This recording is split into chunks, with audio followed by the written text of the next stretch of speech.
बार की बात है, रामपुर गांव में सुधा नाम की एक लड़की रहती थी। वह देखने में बहुत सुंदर थी, लेकिन उसकी एक आदत खराब थी। वह ज्यादा खाना लेकर खाना फेंक देती थी। कुछ समय बाद उसकी शादी हो गई। उसकी सास ने उसको तिजोरी की चाबी और बाकी सभी जिम्मेदारी सौंप दी और बोला कि वह अभी तक अच्छे से घर चलाती आई है, अब सुधा को सही से घर चलाना है। सुधा ने अपनी सास की बात को कबूल किया।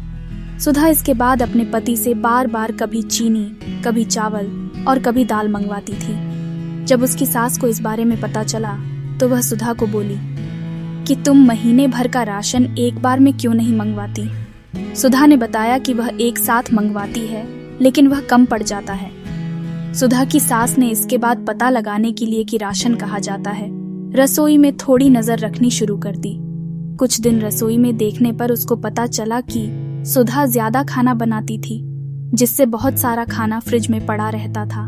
उसने सुधा को खाने की अहमियत के बारे में सिखाने की सोची।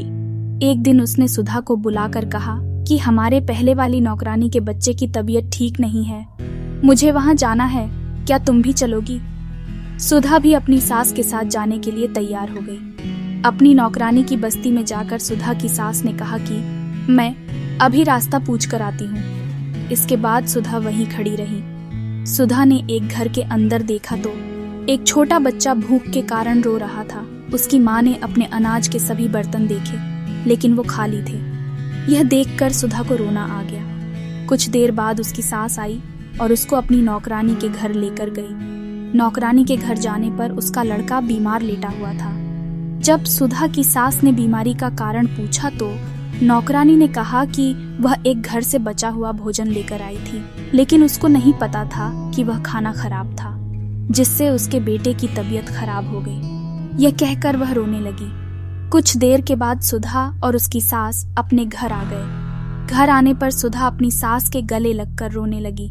जब उसकी सास ने कारण पूछा तो सुधा ने बताया कि मैं खाने को कितना बर्बाद करती थी और किसी को खाने के लिए 2 वक्त की रोटी भी नहीं है।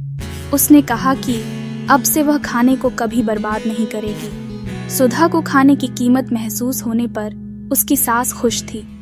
तो दोस्तों, इस कहानी से हमें ये सीख मिलती है कि हमें अन्न को कभी भी बर्बाद नहीं करना चाहिए।